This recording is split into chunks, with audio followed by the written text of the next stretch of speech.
بسم اللہ الرحمن الرحیم۔ السلام علیکم ورحمۃ اللہ وبرکاتہ۔ شب معراج کا خاص عمل جو آپ کی تقدیر بدل دے۔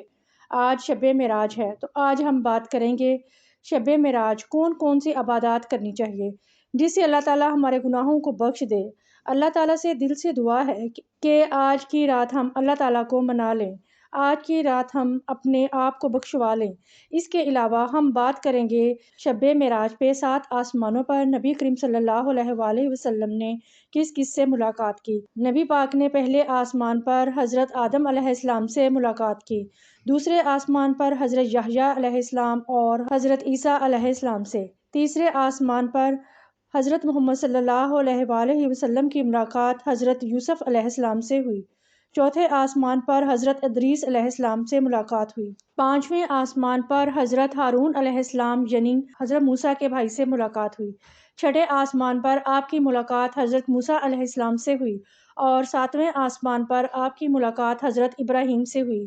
تو چلیں اب ہم بات کریں گے کہ معراج کی رات کی جانے والی عبادات۔ بسم اللہ الرحمن الرحیم۔ رجب میں ایک ایسی رات ہے، اس میں نیک عمل کرنے والے کو 100 سال کی نیکیوں کا ثواب ملتا ہے۔ وہ رجب کی 27ویں رات ہے جو کہ آج کی رات ہے۔ جو کوئی اس میں 12 رکعت اس طرح پڑھے کہ ہر رکعت میں سورۃ فاتحہ کے بعد کوئی بھی ایک سورت پڑھے اور 2 رکعت کے بعد صرف التحیات پڑھے اور سلام نہ پھیرے، اس طریقے سے ساری نماز پڑھے اور 12 رکعت کے بعد سلام پھیرے، اس کے بعد تسبیح پڑھے 100 مرتبہ سبحان اللہ والحمد للہ ولا الہ الا اللہ واللہ اکبر، 100 مرتبہ استغفر اللہ پڑھے اور 100 مرتبہ درود پاک پڑھ کر اپنی دنیا اور آخرت کی جو بھی دعا مانگے اور صبح روزہ رکھے تو اللہ تعالیٰ اس کی سب دعائیں قبول فرمائے گا انشاءاللہ، سوائے اس دعا کے جو گناہ کے لیے کی گئی ہو۔ 10 سال کے گناہوں کا کفارہ۔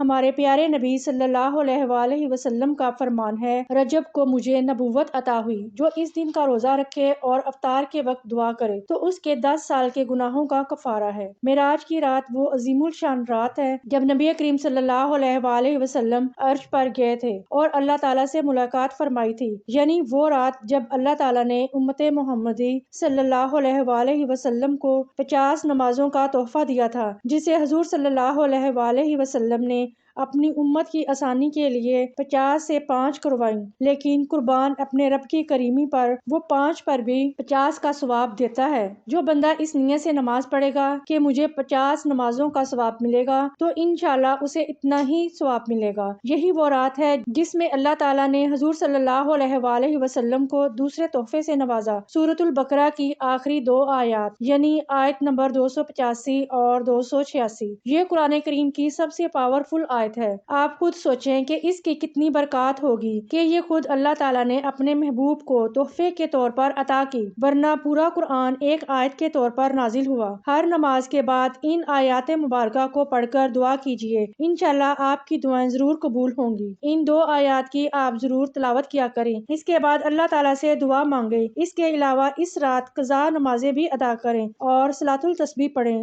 اور قرآن کریم کی تلاوت کیجیے، ذکر اللہ کیجیے، زیادہ سے زیادہ درود پاک پڑھیں اور بے شمار دعائیں مانگیں، اور پلیز روزہ ضرور رکھیے۔ اشراق چاشت کی نمازیں بھی ادا کیجیے، ہو سکے تو سورۃ البقرہ کی آخری 2 آیات زیادہ سے زیادہ پڑھ کر دعا کیجیے۔ میں اپنے ان مسلمان بہن بھائیوں سے جو یہ کہتے ہیں کہ یہ کہاں لکھا ہے کہ اس رات عبادت کرو، تو ان سے میں یہی کہوں گی کہ اللہ تعالیٰ کو پسند ہے کہ رات کو اٹھ کر اپنے رب کو یاد کرے۔ یہی وجہ ہے کہ تہجد کی نماز میں دعائیں قبول ہوتی ہیں۔ پہلے جو نیک لوگ ہوتے تھے وہ پوری رات عبادت میں گزارتے تھے، بے شک ہم ان کے آگے کچھ بھی نہیں ہیں۔ تو آپ ضرور عبادت کریں، دعائیں کریں اور مجھے بھی اپنی دعاؤں میں یاد رکھیں، روزہ رکھیے اور جو میں نے بتایا ہے وہ عبادت میں شامل کریں، اور ہو سکے جتنی بھی عبادت کر سکتے ہیں کریں۔ اپنی قضا نمازیں بھی پڑھیں، انشاءاللہ اللہ تعالیٰ ہم سب کو توفیق دے کہ اس رات اللہ کو راضی کر لیں اور اپنے آپ کو بخشوا لیں۔ تو چلیں استغفار پڑھیں۔ ویڈیو اچھی لگے تو کمنٹ باکس میں اپنی قیمتی رائے کا اظہار ضرور کریں۔ ویڈیو کو اپنے دوستوں کے ساتھ شیئر کر کے آپ نیک کام میں شامل ہو جائیں، جزاک اللہ۔ ویڈیو اچھی لگے تو لائک کیجیے۔ اجازت دیجیے، اللہ حافظ۔